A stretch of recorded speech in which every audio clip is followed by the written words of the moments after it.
Trekking support சொல்றது sir சொன்னாரு. போட்டு பார்ப்பீங்க, முன்னாடி நீங்க ஒரு டாக்குமெண்ட்டை உட்கார்ந்து நீங்களே பார்த்து டைப் பண்ணணும்னா 3 நாள் எடுக்கும். இப்போ நீங்க அதை கொடுத்து பண்ணும்போது அது வந்து 20 மினிட்ஸ்ல உங்களுக்கு மொத்த அவுட்புட் கொடுத்துரும். ஆனா நீங்க அந்த 3 நாள் உட்கார்ந்து டைப் பண்ற எஃபர்ட்டை ஒரு 3 மணி நேரம் போட்டு படிக்கணும். அதுல என்ன ப்ராப்ளம் இருக்குறத படிக்கணும். எங்க டைம் சேவ் ஆகுது பாத்தீங்கன்னா கரெக்ட் 80% ஆஃப் த ஜாப உங்களுக்கு ஏஐ ஸ்பீடா பண்ணி கொடுத்துரும். ஆனா அந்த கிரிட்டிக்கல் 20%க்கு நீங்க ஒன் டே கரெக்டான skilled human being and human effort உள்ள போட்டு அதை செக் பண்றதுக்கு தான் உங்க டைம் ஸ்பெண்ட் பண்ணுமே தவிர drafting physical part of the job அது கரெக்ட். வேற டிசிஷன் மேக்கிங் பார்ட்ல எங்க தப்பு வருமோ அதுதான் பண்ணோம். இப்போ இது எல்லா இண்டஸ்ட்ரியுமே சொல்றேன், எல்லாத்தையுமே ஏஐ எப்படி யூஸ் பண்ணுறது நம்ம அதில் போட்டிருக்கோம்.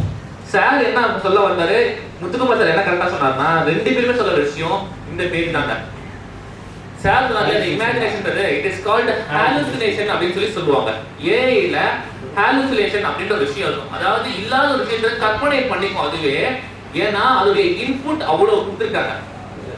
ஏற்கனவே உங்களை மாதிரி லட்சக்கணக்கான ரியல் எஸ்டேட் ஓனர்ஸ் கம்பெனில வேலை செய்யறவங்க அந்த ஏஐ கொடுத்து ஓகே இப்படிதான் இருக்கும், இந்த கேஸ் இப்படிதான் இருந்துச்சுன்னு சொல்லிக்கும். அதை நீங்க கண்ட்ரோல் பண்ணும். நான் பர்சனலா நான் ரியல் எஸ்டேட் எக்ஸ்பர்ட்டும் கிடையாது, எதுவும் தெரியாது, ஒரு பேசிக் காமன் மேன். நான் ஒரு சேல் அக்ரிமெண்ட்டை நானே டிராஃப்ட் பண்ணி என்னோட வீட்டுக்கு வந்து சேலுக்கு நான் பண்ணி கொடுத்தேன். அதுல பேன் நம்பரும் ஆதார் நம்பரும் தப்பு. நான் இந்த இண்டஸ்ட்ரியில தெளிவா சொல்லுவேன், நம்பர்ஸ் அட்ரஸஸ் லீகலா வரக்கூடிய செக்ஷன்ஸ் இது எல்லாமே தப்பு வரதுக்கு சான்சஸ் ஹையா இருக்கு. ஏஐ இருக்கு, அது பார்த்துக்கோனா பார்த்துக்காது. ஏஐ பார்த்துக்கும், நீங்க ஏஐ பார்த்துக்கணும். இது ரெண்டுமே பண்ணணும். ஏஐ திருப்பி சொல்றேன், எஃபிஷியன்சியை இன்க்ரீஸ் பண்ணும்.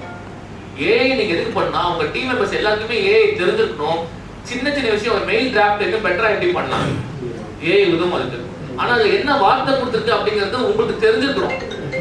இதுதான் யூஸ் பண்ணணும் அப்படின்னு சொல்லிட்டு அந்த கான்டெக்ஸ்ட் கொடுத்துருக்கணும்.